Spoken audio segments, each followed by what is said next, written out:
কথা বলেন না কেন? দুনিয়া কারে থাকতে দিছে বেটা? সাদ্দাত কই? নমরুদ কই?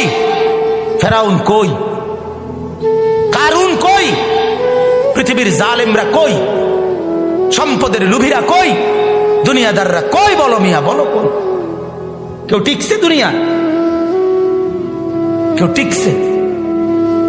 আমরা কিতাবে পড়ছি ভারতের দিল্লির এক বাদশা ছিল শের শাহ। শের শাহ 40 বছর একটানা যুদ্ধ করছে এই রাজত্বের জন্য, দিল্লির রাজত্বের জন্য। ওনার বয়স যখন 65, তখন উনি দিল্লির বাদশাহী পুরা পাইছে। সেদিন পাওয়ার পরে একদিন আফসুস করে বলতেছে, হায় দুনিয়া, তুই আমারে যখন ধরা দিলি তখন আমার কবরে যাওয়ার সময় হয়ে গেল। মানে আজ 40 বছর মেহনত কইরা দুনিয়া যখন বাদশাহী নিলাম, তখন আমার কি শুরু হয়ে গেল? কবরে যাওয়ার টাইম। দুর্বল হয়ে গেলাম তখন। দুনিয়া মনি, দুনিয়া বড় ধোকা দেয়।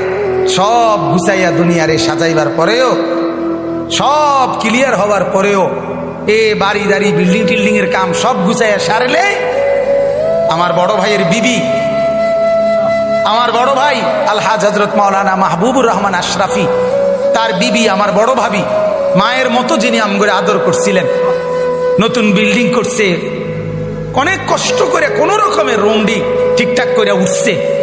এরপরে আপনার বুধবার দিন নতুন ঘরের বাজার করছে, চাল ডাল তেল সব কিনা, চালগুলো সব ড্রামের মধ্যে পড়ছে, তরকারি ফ্রিজে কুইটা রাখছে।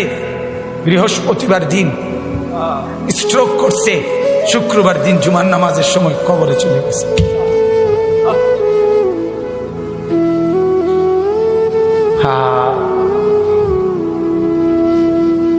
আগামীর পৃথিবী, আগামীর সামনে দাজ্জাল বাজান, আগামীর সামনে দাজ্জাল।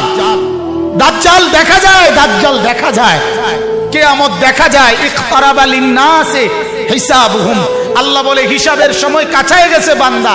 ইকতারাবাতিস সাআ, আল্লাহ বলে কিয়ামত ঘনায় গেছে বান্দা। আরে যিনি বানানেওয়ালা তিনি বলতেছে, ও আমার বান্দা, আমি না বলছি এই নবী শেষ নবী, এই কিতাব শেষ কিতাব, এই দিন শেষ ধর্ম, আর দিতাম না রে। এরপরে তো আমার সংসার আমি গুছাই এলাম, তাহলে কিসের অপেক্ষা করছে? আল্লাহ যখন বলবে এই জাহান্নামী, আর কোনো কথা বলতে পারবি না, সাথে সাথে জাহান্নামের আযাবের, জাহান্নামীর গলার আওয়াজ, কথার শব্দ বন্ধ হয়ে যাবে। এরপরে আর কোনো শব্দ জাহান্নামী উচ্চারণ করতে পারবে না। আরো জঘন্য কথা আছে, তাফসীরে মারিফুল কোরআন লিখছে, এরপরে জাহান্নামী কুত্তার মতো ঘেউ ঘেউ করবে।